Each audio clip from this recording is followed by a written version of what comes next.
Good morning, everybody, and welcome to 1 Million Cups. We're excited to see everybody's faces and some new faces.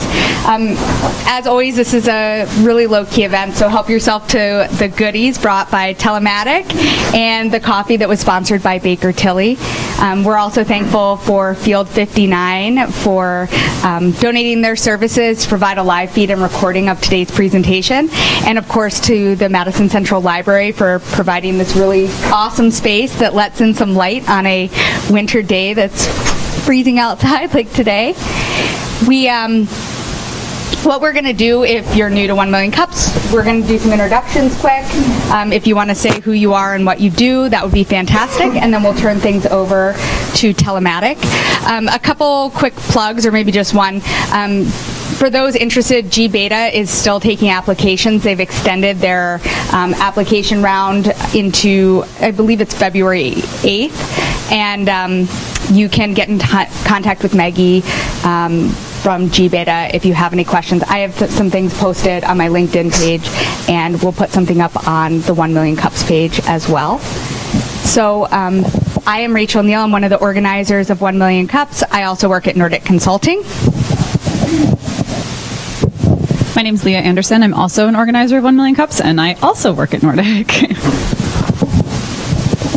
My name's Ed Graves. I'm a business librarian here at the library. Thank you. My name is Ruth Rillick, and I'm the business development specialist for the city of Madison. Hi, I'm Sarah Garnett, convention sales manager with the Convention and Visitors Bureau. Hi, Joey Freen. I'm with Wisconsin Economic Development Corporation. Drew Corson, also an organizer of 1 Million Cups and a business attorney with Snyder & Boucher. My name is Brent Gerlach. I'm involved with 100 State, and I think 1 Million Cups is awesome. I'm Kim Wheeler-Yates. I'm a database administrator at Alliant Energy. Melanie Conklin. I work for Congressman Mark Pocan, including economic development and business issues. I'm John Schaefer. I'm unemployed and thinking about starting a project.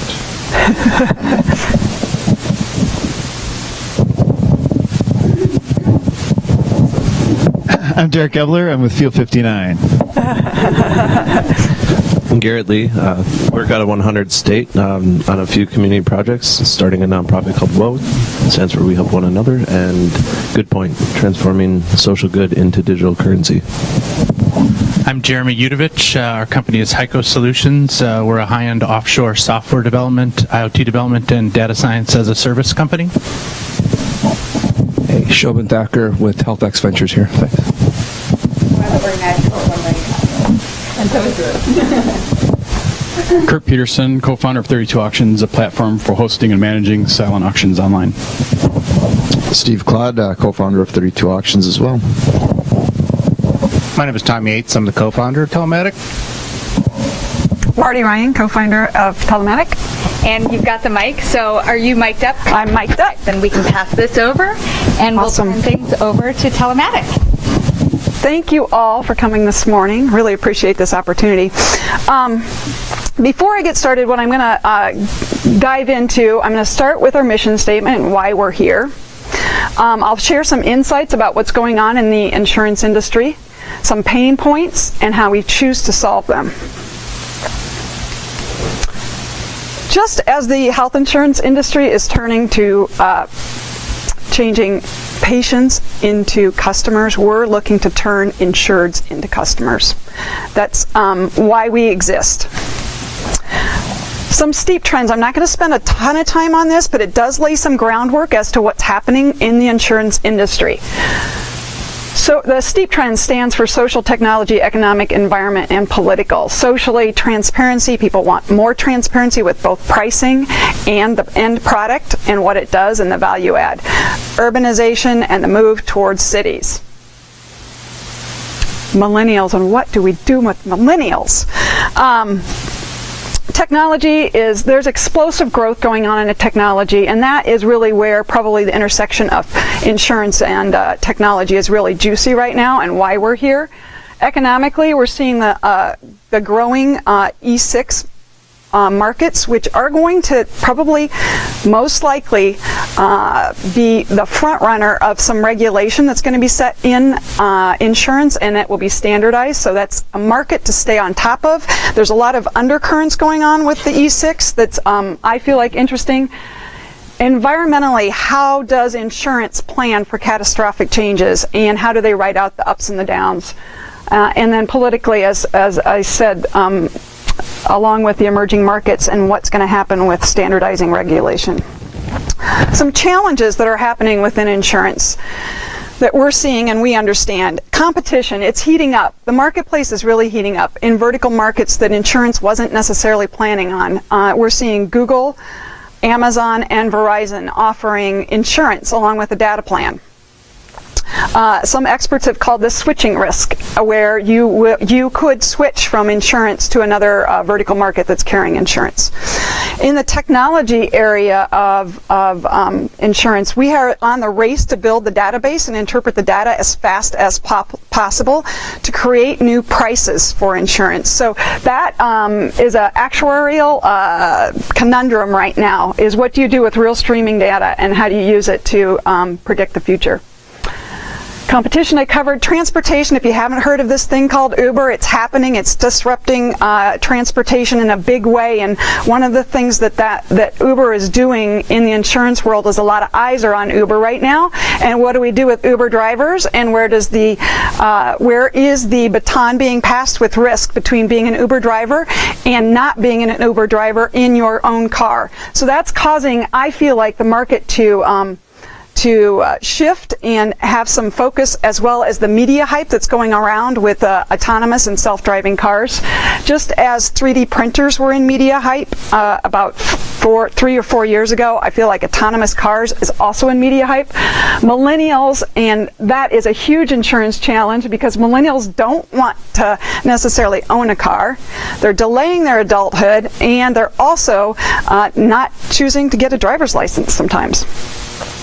Progressive and Geico are the market leaders in insurance. They have been for years, and they'll continue to be for years. And also, to put a fine point on one of the challenges in the insurance industry right now, is Progressive will be rolling out this year a usage-based insurance. If you haven't heard of usage-based insurance, it's pay per mile is a usage-based insurance. So you're paying for what you use in insurance. And Progressive is rolling out the first smartphone standalone device later this year. It's dongle-based or hardware-based right now. Didn't bring my dongle, but usage-based insurance for cars. It plugs into an OBD port in your car, and it measures your car driving behavior. That allows actuarial to price based on how much of a risk you are and how much you drive or don't drive and how you drive. So those are I feel like we're at the inflection point in insurance for major disruption, and those are some of the challenges that are happening right now. Pain points. What are the pain points insurance is feeling right now? This legacy data versus real-time streaming data. If I have a dongle in my car or a smartphone app that's feeding insurance my car driving behavior, how does that interact with legacy data and mainframes? So it's real-time streaming data with a legacy or historical system, and how do you price insurance going forward based on a new model? So new algorithms are going to need to be developed, as well as how do you deal with real-time streaming data. In the mobile environment, I'm sure you've all heard it's mobile right now. And so how does insurance capitalize on a mobile environment when it's been to date transactional? It's been transaction based on your payments. That's the best they've done with mobile technology to date. So that is an area that insurance is trying to figure out. Who are our customers? A lot of insurance companies are trying to figure out the 360-degree view of their customer. At what life stage does somebody need insurance, and how do we know if they're at that life stage to need insurance, and what are we going to sell to them, and what's going to be the value add? These are the pain points insurance is really, I feel like, the three most critical ones. I'm not going to dismiss that privacy and data security is not one of the pain points. I believe those are easily solvable. I think these are probably the higher level pain points. How are we going to solve those? We have a device, and I'll get to that in a moment. I wanted to paint the picture first before we get to what the solution is. We will, using our device, provide marketing insights. So, for instance, here is a profile of Amy. Amy is a 23-year-old, and she just graduated from college. She's moved back in with her parents. She doesn't own a car. She uses her family car once in a while. She buses and Ubers. So how does an insurance agency sell car insurance to Amy? We will continue to build profiles of who the next generation of insureds are, or customers rather. It is like a fire hose. So the fire hose photo is applicable here. The data that you get from a smartphone device that's measuring your car driving behavior is like data coming at you from a fire hose. So how do you do that? We land it, scrub it, rinse it, and give it back to them in a format that is usable. So that's one of the solutions that we have for insurance, is what do you do with real streaming data? And we have a solution there.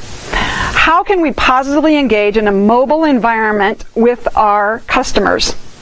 We can provide value adds to them as they are driving and on a just-in-time basis. So what is the cheapest gas down the road? Where is my next coffee stop? All of the things that we're looking for when we're driving. So those are our solutions. We will provide a 360-degree view of the customer and using a new marketing channel and help them with landing the data. Why us and why now? At this point of disruption in insurance, why us, why now? I'm going to tell you about our team, our product, what our secret sauce is, and our traction to date. Tom and I, my business partner, met at High Tech Happy Hour. Grateful for the opportunity. We both live under rocks, so we came out, we met.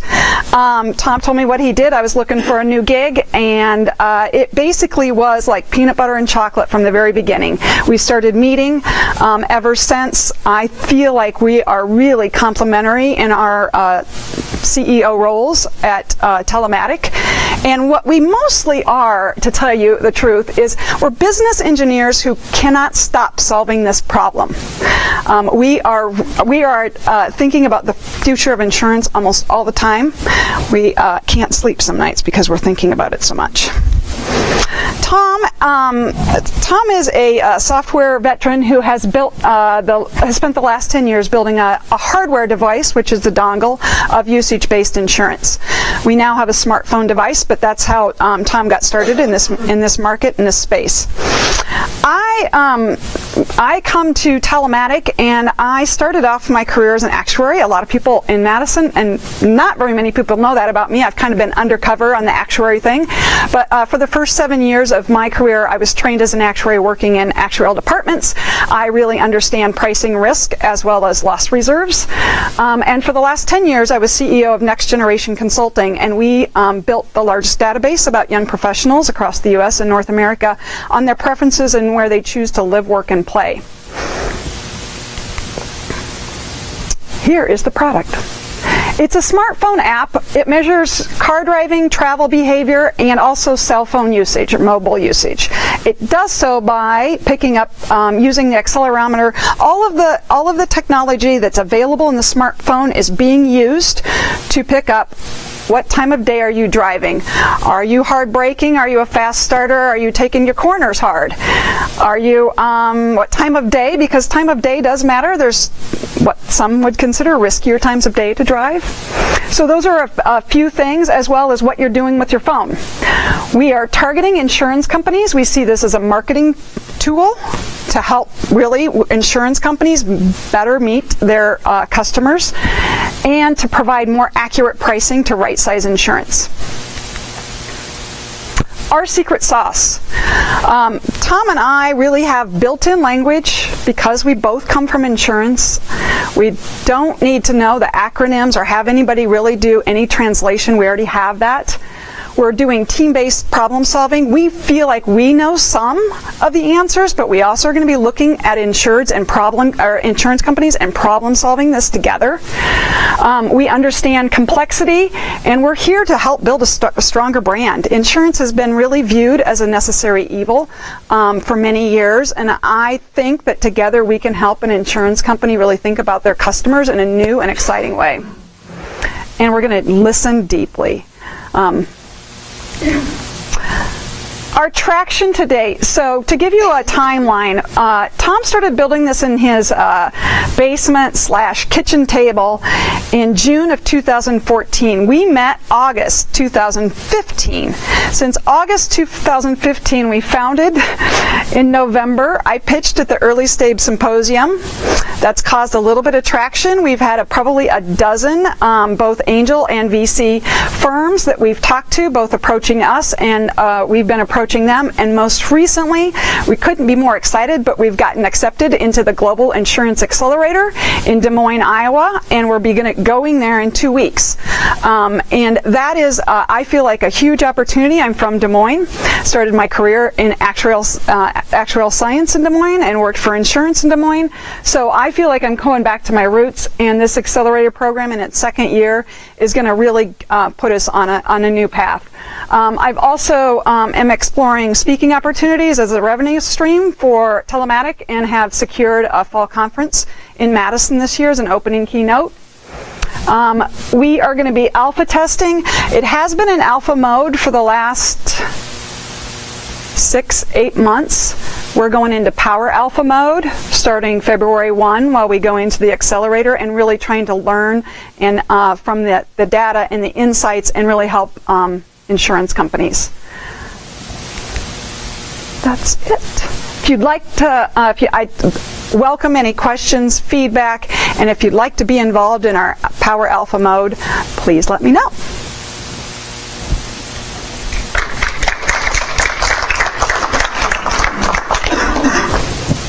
All right, thank you so much. So now we're going to open up to the audience for questions, and just note that this microphone won't amplify your voice, but for the Now with the dongle, I'm assuming an insurance company can tell if it's been removed at any point in time, right. But they can't necessarily tell who it is that's driving. With the smartphone solution, couldn't I easily game it by saying, I need to go drive like crazy because I have 50 places to go with my kids, so I'm not going to bring my smartphone on this one trip? Absolutely. There's ways to game every system, I believe. And if you want to game the system, absolutely. If you choose to have it on or off, actually, we know that. We would know that from the data. So actuarial will need to price when you choose to go on and off. And if you want to be viewed as a higher risk by going on and off, they will appropriately price for that. One other question I had is, sure. You showed that the 3 different pictures, and the one was, alerting me to coffee and whatever else. Is that part of the core of your business, or is it more focused on replacing the dongle?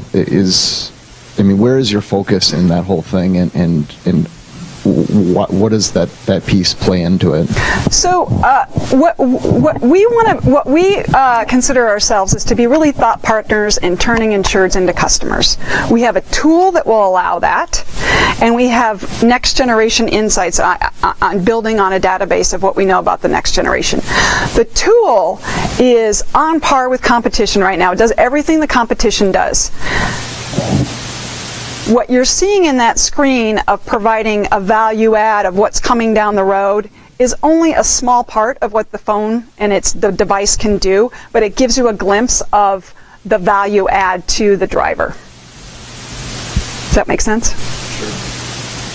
I actually have a question to kind of piggyback off that. So right now with the insurance company, so if it was, if I had it attached and I drive a lot, and then I decide, well, hey, my rates are going to go down if I only drive 5 times a week for an hour. How does the insurance agency price? Do they price you less the less you drive, or is it vice versa? That's a great question, Rachel. And what's happening in the marketplace is there are new startups. Metromile is one of them, and it's pay per mile. So it is if your car is sitting, you don't pay, and if your car is driving, you do pay. Insurance, and I would say Progressive is the market leader on the dongle. I happen to have a dongle in my car. I test marketed it with them in August, and now they're getting ready to roll out the smartphone. You have to have it in your car all the time. It does provide you feedback if you have a hard brake, because that's what Progressive is looking for, and it sets the price. So what the dongle does is it sets the price for the next year. So depending on how I drive for 30 days, my price is set for the next year. So again, with gaming the system, you could drive really slow, like I've heard people say, like a grandma, for 30 days, and then drive the way you normally would, and that sets your price. So again, there's ways to game the system, and the dongle is very expensive. I didn't touch on that, but it's really expensive to create a piece of hardware, send it in the mail, and try to get it back when the policy period of setting your price is over. So the smartphone solution is easier to roll out, there's no cost involved, and it's running all the time. This looks really interesting. When you're talking about the phone and having that with you and whatnot, it got me thinking about how the technology in automobiles is changing, and the infotainment systems that cars are bundling in. Do you see that as being any kind of impact to your business down the road, or do you think that, have you thought about how that would impact usage of your product? Absolutely, and GM. There's a number of companies that are pairing with insurance to go with the infotainment system for measuring how you drive. What I will tell you about that system is that it's measuring car driving behavior only. We can track your cell phone however you move through the world. So think about travel and space and how you move with your cell phone. So we're tracking more than just driving behavior, is the bottom line to that question. And eventually, the marketplace will go in this direction. I totally believe it. I'm a futurist. I wouldn't be standing here telling you about this right now if I didn't see the market number one opportunity and the shift. I think that there's pros and cons to every system out there of what as it currently exists. I do believe it will go smartphone-based, standalone only. Marty, on your timeline up there, you showed that you've had meetings with a number of investment type groups. What types of things are you hearing from them? Wow, which one to choose from? Space is crowded. We definitely are in a crowded space. There's a lot of competitors trying to do what we do. That's one thing I hear. We don't have paid revenue right now. That's the other thing I hear. Great idea. Come back to me in a couple of months. There's definitely interest. If you saw the list of firms, there were some Wisconsin, there's some New York City, there's some Chicago. There is investment dollars right now to be spent on this technology, so there is a considerable amount of interest right now. The accelerator will help with those conversations. Looking at it from a claims management perspective, where does the data live? Who owns that data? Does it go directly to the insurer, or does Telematic have any, dedicated? It's a great question, Drew. We would be in co-ownership with the data. So we will use it in aggregate to create our database and profiles of customers, and it will also be for insurance to price and learn more about their customers as well. Thanks.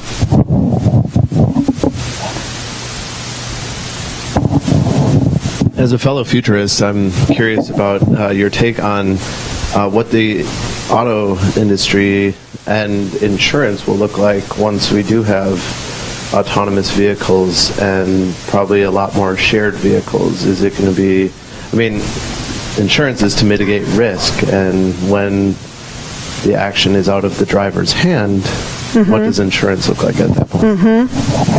So kind of to give you a glimpse of what I feel like, where I feel like insurance is going. In the homeowner's world, We have Airbnb. We have sharing economy, so we share our homes and we allow people.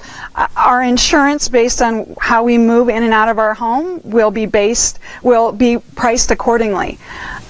I feel like the future of insurance is going to be based on minute by minute what you choose to do and how much risk that creates.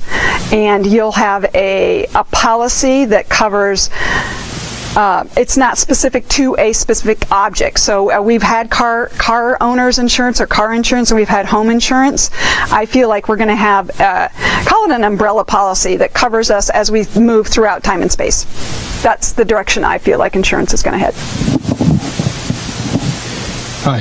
If everything we do is going to contribute to our risk profile, and with my smartphone now, everything that I do is going to contribute to my car insurance, like, how transparent are you about what people are getting themselves into? Because I think to the normal consumer, at least me, I'm very averse to that. You know, if I'm on my bike or if I'm on a longboard, what does that have to do with me driving? I certainly understand your sentiment, and I'm not one to give up private policy or my private data as well. But if I knew that being on my longboard or being on my bike, I was covered because I've chosen a new mode of transportation or a new mode to move through the world, and there was an accident, I would. So that's one value add, is if you are, whatever you're choosing to do and how risky you choose to be, you understand both the risks and the price with that. And whatever the consequences are, you're covered. It definitely is something to be considered, and I feel like the younger generation is less concerned about that than the older generation. So, and we're probably a little ways out from rolling this out so that there is a value add that makes you give up your data. But are you transparent about that? Yes, absolutely. Absolutely. Yes. And insurance has to be transparent going forward. It just does. With the likely change of the automotive industry and trending towards autonomous vehicles, say 5 to 10 years, what is Telematic's plan? Are you looking to ride the wave until that occurs? Like, what is your anticipated lifespan of the company or of your operation of it? Are you looking at building this up, selling it off, taking your exit in the next year, 2, 3 years before that happens? And if you did decide to ride the wave, what other pivot points or use cases do you see with the models, with the data that you're collecting to continue your business past autonomous vehicles? That's a great question. I don't see autonomous vehicles. I'm a part of a futurist group. I get in on discussions. I hear chat rooms. I hear them talking about it. It's in hype. Depending on who you ask, you will get differences in how far that is out. I would guess 15 to 20 years. So I think we have 15 to 20 years. Tom and I are going to push this as far as we can and as fast as we can. And we're constantly asking, what does success look like? And at this point, it just looks like as far as we can push it. So, yes. Is there a pivot point or different use case that you have in mind should this come to market elsewhere? I guess one of great. It's a great question.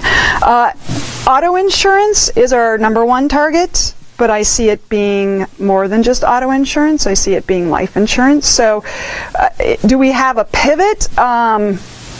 You know, once we get to Des Moines and get in the accelerator, and if we can't make it in Des Moines, then, you know, it's not the right product or at the right time in the market.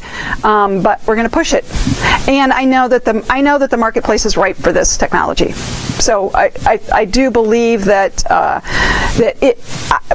my best guess is it will start off auto and then go to a more kind of like I was saying, is that our risk is being assessed and covered throughout our daily movements and choices. Yeah, that's you're kind of getting into where my next question is going. Is it sounds like a lot of the information you're capturing is based upon who's doing the activity, riding a longboard, riding a bike, driving a car. Insurance right now is risk profiles are based around person and car. Yep. And if you've got one half of the equation, I was going to ask, are you capturing vehicle information? Because I could jump in a Lamborghini and drive like a madman and then go drive my parents' Prius the next day. And it's a completely different risk profile, especially age and whatnot. Right. So are you augmenting vehicle information along with personal information, or are you strictly looking at person data and activity? Great question. And objects still need to be insured. So a part of that is the car. If you are driving a Lamborghini, that will be part of the pricing algorithm versus a Prius. At some point, if we get to autonomous cars and we're all in the little smart cars, then that goes away. But for the time being, the home or the car that you choose does have different price associated with it and different risks for sure. Going back to privacy a little bit, I think, so I know you mentioned that part of the appeal for insurance companies is that this can be used as a marketing tool. So again, I feel like there's a lot of people now have come to accept, yes, I'm voluntarily signing up for Facebook. Yes, I'm voluntarily using Google, giving my data and my search results and things like that to those big companies. But how do you reconcile that when it comes to things that are a little bit more personal, like insurance? And I start to think of, so I work in the healthcare industry, I start thinking of things like HIPAA, which obviously doesn't apply to car insurance, but how do you kind of toe the line of confidentiality in that way?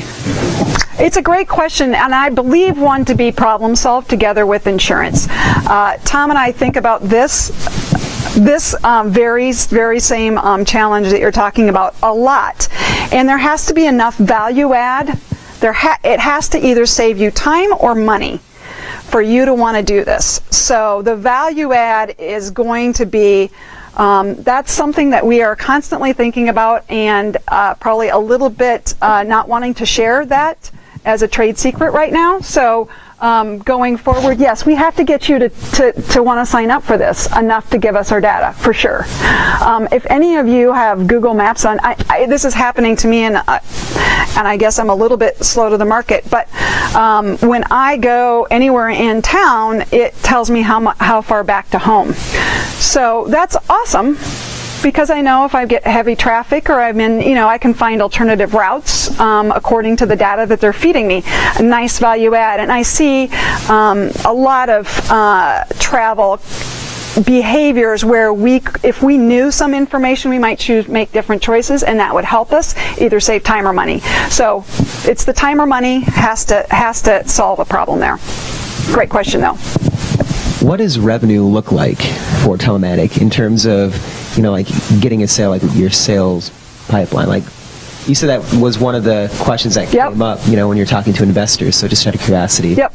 That's a great question. So it's going to be a combination of problem solving up front. How do we roll this out? What do we think? So in more of a consultative matter, and then it's pay per use. So pay per download. If an insurance company has 1,000 insureds that sign up for this, then it's a pay per download. On a dongle base, I can tell you that the rates are around $20 a month per customer. We can do it significantly cheaper than $20 a month.